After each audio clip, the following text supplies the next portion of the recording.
오늘 말씀은 예레미야 17장 5절에서 8절 말씀입니다.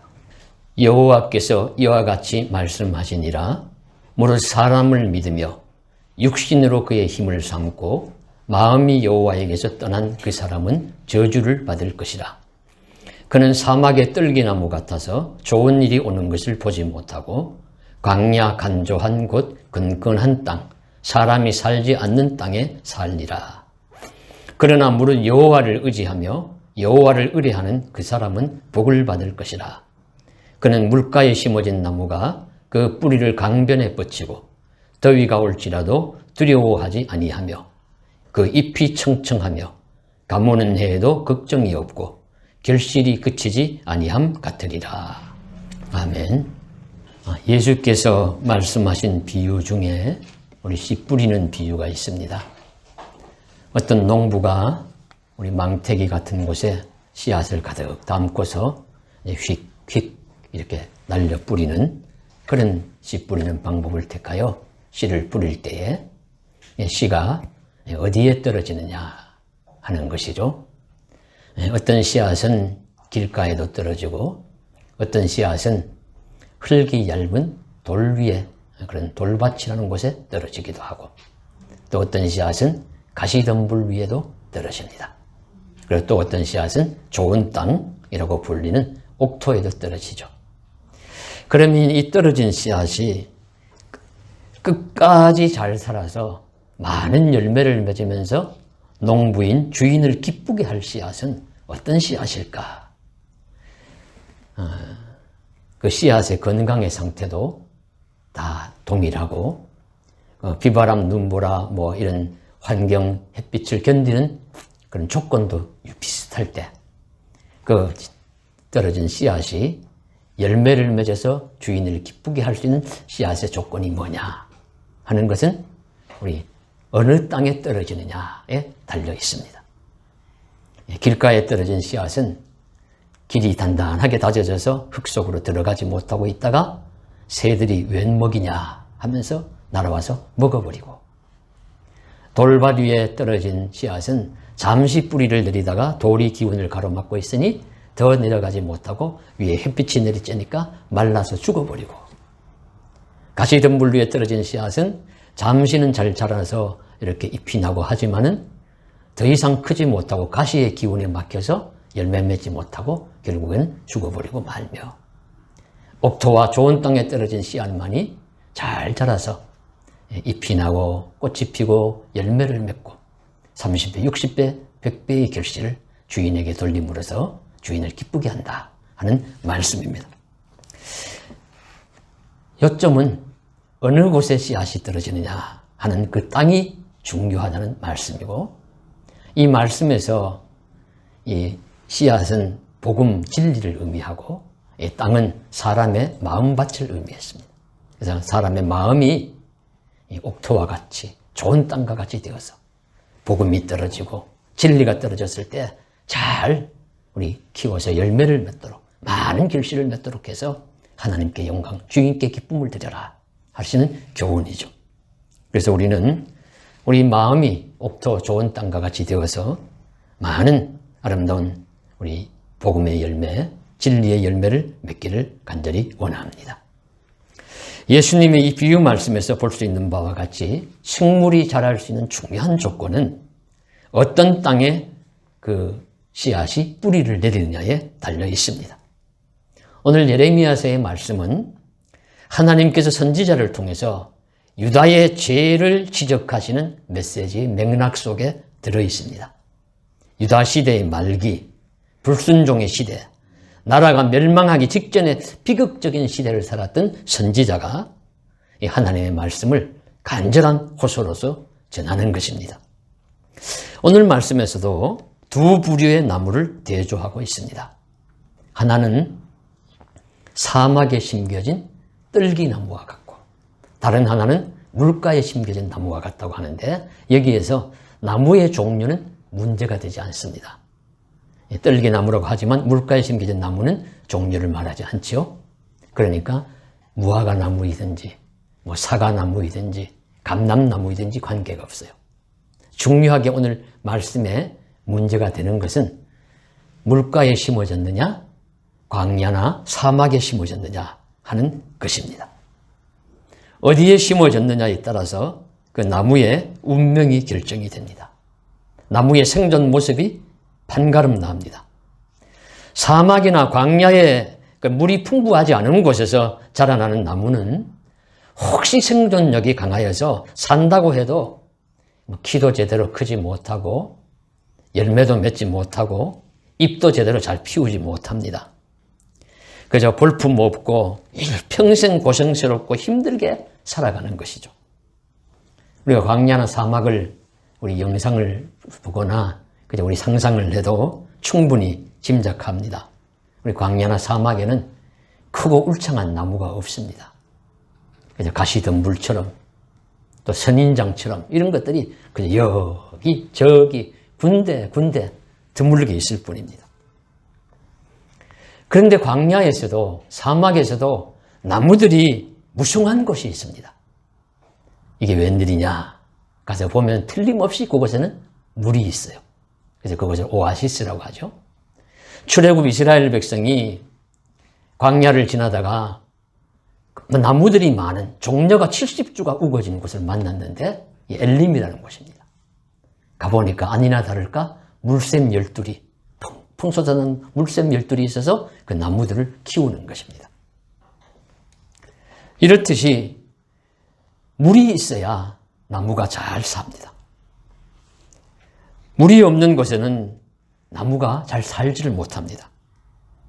그래서 나무가 잘 살려면 물가와 같은 곳에 자리 잡아야 된다 하는 것이 중요합니다. 그러면 오늘 선지자가 과연 나무의 삶을 이야기하는 것이겠습니까? 우리 사람을 비유하고 있어요. 유다 나라와 이스라엘 백성과 오늘날 하나님의 백성, 성도들을 나무의 모습에 비유해서 말씀에서 가르쳐 주시고 있습니다.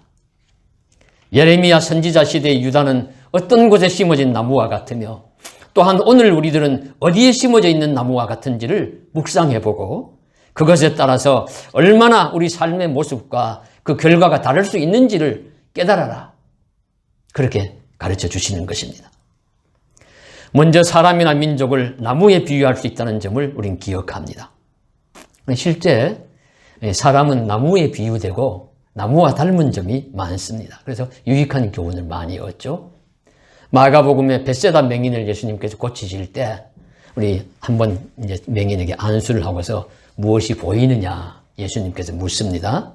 그러니까 그 맹인이 마가복음 8장 23절에 대답을 하기를 나무 같은 것들이 걸어가는 것을 보나이다. 그렇게 이야기해요. 그래서 이제 완전히 눈이 밝아지지 않은 상태죠. 좀 흐릿하게는 보이는데 사람이 이제 꼭 나무처럼 해가지고 이렇게 흔들리면서 걸어가는 것 같다. 이 사람이 나무와 닮아 있습니다. 나무 목자를 생각해 보십시오. 나무 목자는 가로지르는 땅을 의미하는 가로지르는 땅에 위로는 하나가 나와 있고 아래로는 세 개가 뻗어 있습니다. 길게. 이게 나무의 모습이고 이게 사람의 모습이어야 한다는 것입니다. 땅 위에 보이는 부분은 작습니다. 오히려 이 보이는 부분이 건강하려면 보이지 않는 부분이 크고 뿌리가 잘 내리고 그렇게 번성해야 합니다. 그래야 위에가 건강한 겁니다. 사람도 보이는 부분보다 보이지 않는 부분이 더 건실해야 합니다. 그것을 우리들에게 말씀해 주시면서 나무와 닮은 그런 사람 이런 교훈을 주시는 것이죠. 나무도 건강해야 되고 사람도 건강해야 하고 세상에 그가 존재하는 의미와 이유에 맞게 살아야 합니다. 꽃나무는 꽃을 피워야 하고 유실수는 열매를 맺어야 합니다. 꽃이 없는 꽃나무가 무슨 소용이 있겠습니까? 강단에 지금 난이 있습니다. 난을 이렇게 갖다 놓은 이유는 꽃이 있기 때문입니다. 이 꽃이 떨어지면 저는 갖다 버릴 거예요. 아유, 그렇게 야박하냐 하실지 몰라도 당연한 것입니다. 예수님께서도 이 세상에 오셔서 많은 이적을 행하셨는데요. 이 서로 다른 이적을 여러 가지 행하시는 이적들을 살펴보면 다 병든 자를 고치고 배고픈 자를 먹이시고 그리고 풍랑에 시달리는 자를 또 바람과 파도를 잔잔케 해서 건져주시고 죽은 자를 살리시고 힘이 없고 약한 자에게 강건함을 주시고 등등 세우고 살리고 먹이고 돕고 하는 것입니다. 예수님의 이적이 단 한 가지 징벌이적이 있는데 저주하셔서 그것이 무화과 나무를 마르게 한 사건입니다. 단 한 가지예요. 징벌이적이. 근데 그 무화과 나무를 왜 마르게 하셨습니까? 열매가 없더라. 열매가 없더라. 물론 나무가 미워서 하신 것은 아닙니다. 이 무화과 나무가 당시에 이스라엘 종교, 유대교, 이스라엘, 예루살렘 그런 백성들 그것을 의미하기 때문에 열매 맺지 못하는 참 신앙이 없어서 하나님 앞에 열매 맺지 못하는 이런 무화과 나무 같은 백성들 예루살렘 유대교를 정죄하신 것이죠. 어떻든지 나무는 꽃나무는 꽃을 피워야 하고 우리 열매를 맺는 나무는 열매를 맺어야 합니다. 그런데 이렇게 꽃을 피우고 열매를 잘 맺으려면 반드시 물이 있는 곳에 강가와 같은 곳에 나무는 심어져야 합니다. 그래야 뿌리를 잘 내리고 건강하게 잘 살아갈 수가 있습니다. 그러면서 이제 사람을 비유하는 것이죠. 당신은 광야나 사막 위에 심어진 나무와 같으냐 아니면 물가에 심어진 나무와 같으냐 이렇게 묻고 있습니다. 저와 여러분은 어떤 곳에 심어진 나무와 같으십니까? 자, 그러면은 이 두 종류의 나무와 같은 사람의 삶을 설명을 하십니다. 첫째는 사막의 광야에 심어진 나무와 같은 사람이 있다. 그는 어떤 사람이냐 하면은 5절에 보시면 사람을 믿으며 육신으로 그의 힘을 삼고 마음이 여호와에게서 떠난 사람이다. 예, 사람을 믿으며 이 말은 하나님을 믿고 의지한다는 말과 반대되는 말로서의 의미입니다. 사람을 전적으로 의지합니다. 사람이 그저 사람에게 의지하면서 사람의 힘, 육신, 인간적인 힘, 배경, 외모, 세상의 힘 등을 자신의 믿음으로 근원으로 삼는다는 의미입니다. 그러면서 결정적으로 마음은 하나님께 떠나 있어요. 그가 어떻게 살든 하나님과 관계가 없습니다. 당시 유다와 예루살렘 사람의 대다수가 이 부류의 사람이었습니다. 오늘날 또 이런 사람이 세상에 많습니다. 그들은 오직 사람의 힘만을 믿고 의지합니다. 갈대와 같고 유한하며 아침 안개와 같고 어떤 점에서는 입김에 불과한 것이 사람인데 그들이 어떤 작은 권력이라도 가지고 있으면 그것이 세상을 좌우할 큰 힘이 될 줄 알고 그저 믿고 의지합니다. 그 힘을 얻기 위해서 아침부터 줄을 서요. 오늘날과 같은 그런 대선 시즌에 우리 보면은 누가 후보가 되고 누가 대통령이 되고 지도자가 되면 나라가 잘 되고 미래가 있을 것이고 하면서 우리가 정당한 권리를 행사하며 한 표를 행사할 수 있고 지지할 수가 있습니다. 그러나 그것과는 관계없이 이 사람이 되면은 내 든든한 배경이 될 것이고 나라의 잘됨과 미래는 관계없이 그저 나에게 힘이 될 것이라고 생각해서 아침부터 가서 줄을 서고 하는 사람이 많다고 하면 그것은 잘못된 길을 가는 것입니다. 하나님 보시기에 합당치 않아요. 하나님이 보시면 훅 물면 날아갈 하찮은 것이고 그들이 가진 돈이나 배경, 권세 하나님 앞에서 종이 언덕만도 못하지만 그것이 전부인 줄 알고 목숨을 걸듯이 의지하면서 기대려고 하는 사람이 많은 세상은 하나님이 보시기에 합당하지 않습니다. 그러면서 천지를 지으신 여호와 하나님, 지금도 만물을 유지 보존하시는 하나님에 대해서는 관심도 없고 믿지도 않습니다. 불신앙의 사람들입니다. 이런 사람들이 옛날이나 지금이나 많고 넘쳐납니다. 그래서 오늘 말씀은 이런 사람들에 대한 경고가 첫 번째 말씀입니다. 그들은 사막에 심어진 나무와 같을 것이라고 말씀하십니다. 이런 사람들의 결과는 어떠하냐? 그들이 기대하는 것과는 완전히 달라요. 만일에 사람을 믿고 의지하고 권세를 의지해서 풍성한 것이 주어지면 좋지만은 말씀은 전혀 그렇게 하시지 않습니다. 그들은 사막에 심어진 나무처럼 한마디 하십니다. 하나님께 저주를 받을 것이다. 오늘 말씀에 그 사람은 저주를 받을 것이다.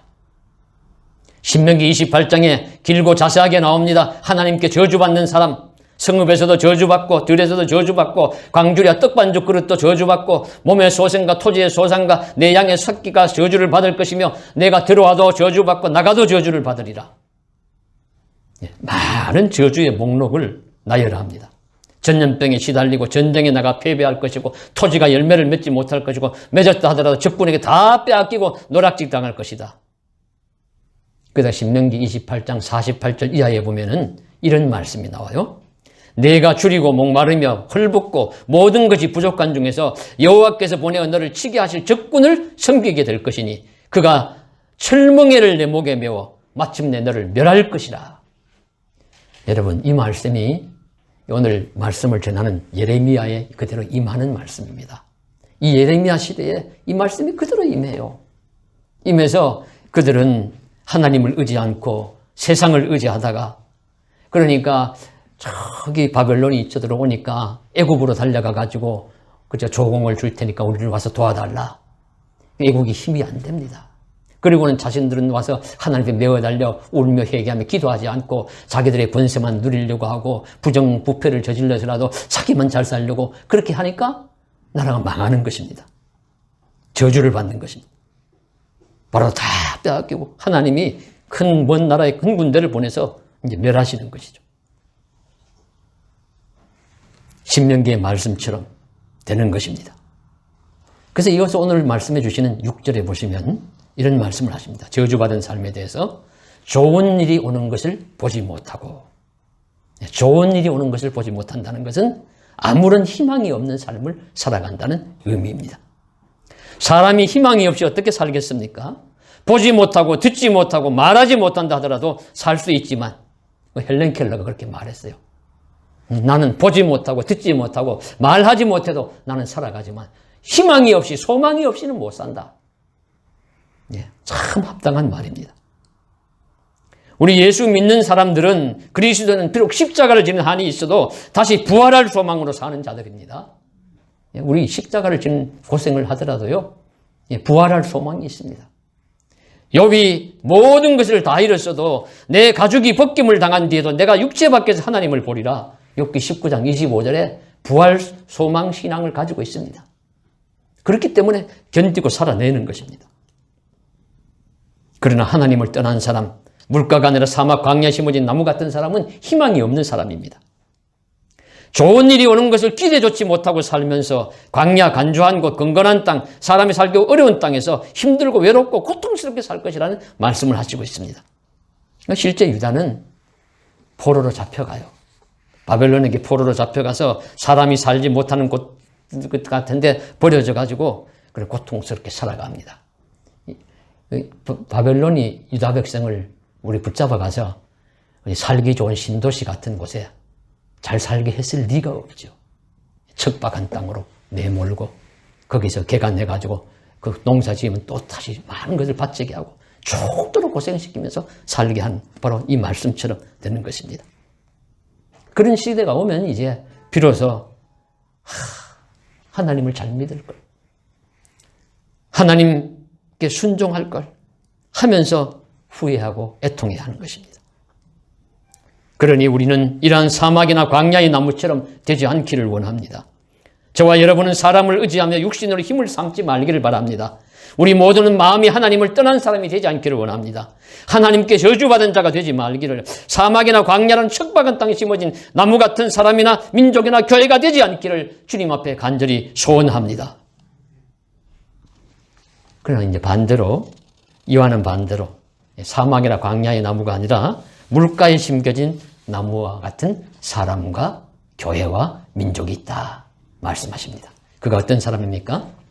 여호와의 말씀을 순종하며 여호와를 의뢰하는 사람입니다. 따라서 그런 사람은 하나님께 복을 받습니다.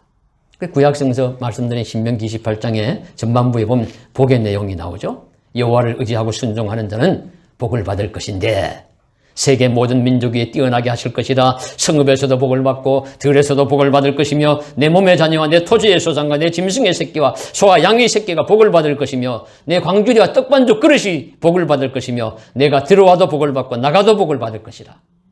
대적들은 치러 왔다가 7길로 도망할 것이며 머리가 되고 꼬리가 되지 않을 것이며 위에만 있고 아래에 있지 아니하리라 등등의 많은 말씀의 복을 하시고 있습니다. 이런 복들이 한마디로 예레미야의 표현대로 하면 물가에 심겨진 나무와 같다. 물가에 심겨진 나무와 같다 하는 것입니다. 광야의 떨기나무나 가시덤불과는 달리 물가에 심겨진 나무의 모습은 생각만 해도 축복받은 모습이 어떠한지 그려집니다. 뿌리를 강변에 뻗치고 더위나 가뭄이 오더라도 물가에 뿌리를 뻗쳤기 때문에 물을 쫙 빨아들여가지고 위로 올려가지고 풍성한 잎이 청청하고 열매를 사시사철 맺고 그런 모습이 되는 것이죠. 생각만 해도 복받은 모습입니다. 그래서 오늘 말씀에 그대로 표현합니다. 8절에 보십시오. 더위가 올지라도 두려워하지 않고 가무는 해에도 걱정이 없을 것이다. 세상에 두려움과 걱정이 없는 삶, 얼마나 놀라운 평안과 강건함을 의미하고 있습니까? 거기다가 가무는 해에도 결실이 그치지 아니함 같으니라. 가무는 해에도 결실이 그치지 아니한다. 비가 오지 않고 가물어서 다른 곳에 있는 식물들은 열매도 제대로 맺지 못하고 말라 죽어가는데 이곳 물가에 심기운 나무는 결실이 그치지 않습니다. 얼마나 놀라운 축복입니까? 성서에 이런 나무의 축복된 모습이 종종 그려져 있습니다. 에스겔 47장에 성전에서 흘러나온 물이 내가 되고 강이 되어 흐를 때 그 강 좌우가에는 나무가 자라는데 이와 같습니다. 에스겔 47장 12절에 각종 먹을 과실나무가 자라서 그 잎이 시들지 아니하며 열매가 끊어지지 아니하고 달마다 새 열매를 먹으리라. 달마다 새 열매를 먹으리라. 열매가 끊어지지 않고 달마다 새 열매를 먹는다. 얼마나 복된 말씀입니까? 사실 농부는 달마다 열매가 열리면 좋겠지만 우리나라 같은 실정에서는 한 해살이 그린 농사니까 해마다 거두는 열매가 결실이 그쳐서는 안 되죠. 만일 한 해라도 가물든지 폭풍우가 몰아쳐서 다 그냥 떨어지든지 병충해가 극성을 부려서 망치든지 하면은 농부는 피해로 인해서 큰 고통을 겪습니다. 지난 주간에 뉴스 김장철인데 가을 배추 주산지인 강원 내륙의 넓은 배추밭에는 망에 넣는 배추보다 버리는 배추가 더 많다. 그렇게 보도했습니다. 왜냐하면 배추 세균병인 갈색 줄무늬병이 만연하고 그것에 감염되어서 배추가 다 누렇게 변하고 못 쓰게 된 것입니다. 춘천 농협에 의하면 90% 병해가 발생했고 75%가 심각하다. 4포기 중에 3포기는 다 버렸대요. 그래서 농민들의 탄식과 걱정이 하늘을 찌른다. 그런 보도를 보았습니다. 얼마나 가슴 아프고 찢어지고 고통스럽겠습니까? 우리 옆에 농사라고는 짓는 것이 그밖에 없으니까 예를 듭니다. 우리 고추밭에 지었을 때 이거는 잘 안 되어도 크게 슬퍼하거나 애통할 일은 아닙니다. 이것이 우리 주식이 아니니까요. 그럼에도 불구하고 한 해라도 잘 안 되고 고추가 잘 안 열리면 마음의 상실감이 큽니다. 왜 이렇게 안 되지? 왜 이렇게 잘 안 열리지? 아유, 괜히 봄에 그냥 고생스럽게 심느라고 풀 뽑느라고 고생만 했네 하는 이제 그런 섭섭한 마음이 있어요. 근데 하물며 주업이고 1년 동안 땀과 정성과 모든 것을 다 쏟아부어서 그 배추를 기르고 곡식을 기르고 나무를 키우고 했는데 그게 열매와 소출이 없다면은 참 얼마나 가슴 아픈 일이겠습니까? 그 수고와 투자는 간고도저히 결실하지 못하면 농부들의 고통이 얼마나 크겠습니까? 그러니 시냇가에 심어진 나무와 같은 복을 받은 사람은 결실이 그치지 않으니까 그 얼마나 복된 상황입니까? 마치 엘리야의 기름병에 기름이 떨어지지 않고 계속 나오듯 오병이어의 기적처럼 떡과 고기가 계속해서 생기는 것처럼 물가에 심기운 나무의 복은 달마다 해마다 열매가 열려 끊어지지 않는다는 말씀이니 얼마나 이 복된 상황을 말씀하시고 있습니까? 바로 시편 1편 시냇가에 심어진 나무는 철을 따라 열매를 맺으며 그 잎사귀가 마르지 아니함 같으니 그가 하는 일이 다 형통하리로다. 다 형통하리로다. 이 말씀대로입니다. 그러므로 우리는 물가에 심어진 나무와 같은 사람이 되기를 간절히 원합니다. 우리 삶에 하나님이 함께 하시고 더위나 가뭄이 올지라도 잎이 청청하고 열매를 맺는 나무처럼 두려움과 걱정은 멀리 달아나고 오직 생명의 기쁨과 감사가 넘치는 삶이 되시기를 간절히 축원합니다. 예, 그러면 오늘 말씀을 요약 정리하면은요, 두 가지 중요한 내용입니다. 하나는 나무가 어디에 터전을 두고 뿌리를 내리는지였습니다. 즉 사람이 자기 인생의 뿌리를 어디에 두는지에 따라서 복과 저주의 갈림길이 된다 하시는 메시지입니다. 예, 터가 어디인가 중요하다. 나무의 좋은 터가 물가라고 한다면 우리 삶의 진정한 터전은 어디일까요? 우리 성도의 진정한 터는 무엇일까요? 그 터는 바로 예수 그리스도입니다. 고린도전서 3장 11절에 이 닦아둔 것 외에 능히 다른 터를 닦아둘 자가 없으니 이 터는 예수 그리스도라. 터는 예수 그리스도의 터가 명당입니다. 성도는 예수 그리스도라는 터 위에 세움을 입은 자라는 말씀입니다. 마태복음 7장 반석 위에 세운 집과 모래 위에 세운 집에 대한 말씀도 반석이신 예수님과 그 말씀의 터 위에 인생의 집을 지으라는 권면이십니다. 나무가 물가에 심겨져야 복된 것처럼 우리 사람은 예수라는 터 위에 세움을 받아야 합니다. 그 예수라는 터 위에 세움을 받은 자가 하나님의 백성들이요, 그리스도인들이요, 구원받을 자들이요, 은혜를 입은 자들입니다. 우리는 이 사실을 잊지 말아야 할 것입니다. 우리는 예수라는 땅 위에 심어진 나무와 같습니다. 그래서 더위가 오고 가무는 해에도 걱정이 없는 나무처럼, 결실이 그치지 않는 나무처럼 우리 인생의 시험과 환난과 시련이 닥쳐와도 흔들리지 않고 열매 맺고 생명의 길을 걸어갈 줄로 믿습니다. 이 복된 길을 잘 걸어가는 저와 여러분 되시기를 간절히 소망합니다. 이 예수님의 터 위에 세우심을 입은 자들의 생활 방식의 핵심이 뭐냐? 한 가지는요, 물가에 심어진 나무의 삶의 특징입니다. 그것은 가장 중요한 것인데요, 하나님을 떠난 삶이 아니라 여호와 하나님을 의지하는 삶입니다. 그래서 오늘 7절에 보시면 여호와 하나님을 의지하고 하나님을 의뢰하는 자는 복이 있을 것이라. 그가 바로 시냇가에 심어진 나무와 같다. 시냇가에 심어진 나무와 같은 축복된 삶을 원하십니까? 예수 그리스도의 터 위에 세우심을 받아야 하고, 그리고 저와 여러분 하나님을 의지하는 삶을 살아야 합니다. 그래서 다윗도 내 길을 여호와께 맡기라. 그를 의지하면 그가 이루시고 내 의를 빛같이 정오의 빛같이 하시리로다. 우리 시편 37편 5절에 말씀하십니다. 고대 이스라엘이 남북으로 갈라진 후에요, 북이스라엘이 아수르에 멸망하고 남유다는 바벨론에 멸망할 때까지 왕들이 몇 명쯤 되냐면 꼭 40명 정도 돼요. 세어보면 북쪽이 이제 조금 더 연도가 짧습니다. 더 빨리 아수르에 망하고 남쪽이 더 오래 가서 바벨론에 멸망하는데, 이제 다윗 솔로몬 이후에 르호보암, 여로보암부터 이제 그 마지막 왕까지 세어보면 꼭 40명 정도입니다. 각기 20명 정도씩이에요. 그 중에 하나님께 칭찬드는 A학점이라고 할 만한 왕은 두 왕밖에 없습니다. 히스기야와 요시야라는 왕입니다. 그런데 그 중에 이제 히스기야라는 왕의 시대는 뭐 다른 시대도 거의 좀 어렵고 힘들었지만 특별히 더 어렵고 힘든 시기였습니다. 평안한 시기가 아니었어요. 그리고 어떤 시기였냐 하면은 바로 북이스라엘이 멸망을 받는 시기입니다. 그러니까 그 당시에 강대국이 아시리아라는 대제국인데, 그 대제국이 저기 터키 지역 다 멸망시키고 이제 쳐들어 내려와서 아람을 멸망시키고 북이스라엘을 멸망시켰습니다. 그리고 그 힘의 여세를 몰아서 남유다도 멸망시키려고 공격을 해온 것입니다. 그러니까 그 힘의 그 위력을 우리가 뭐 상상할 수 있잖아요. 큰 대제국이 되어가지고 지금 뭐 내려와서 이제 조그마한 남유다를 이제 먹으려고 합니다. 예루살렘을 포위하고. 이때가 바로 히스기야 왕의 시대인데, 이때 히스기야가 어떻게 했느냐 하면은 사람을 의지하지 않았어요. 강대국을 의지하지 않았습니다. 뭐 애굽으로 달려가거나 어디 다른 데 달려가서 원군을 보내시오 하지 않았습니다. 그가 어떻게 했느냐 하면은 우리 성경 우리 역대하 32장에 보면 잘 나옵니다. 그런 형국을 맞아서 자기 백성들과 함께 힘을 모아서 성벽을 보수하고 망대와 외성을 쌓고 무기와 방패를 많이 만드는 등 할 수 있는 대비를 최선을 다해서 합니다. 그리고 군대의 지휘관들과 백성들을 모으고 이렇게 외칩니다. 너희는 마음을 강하게 하며 담대히 하고 아수르 왕과 그를 따르는 온 무리로 말미암아 두려워하지 말며 놀라지 말라.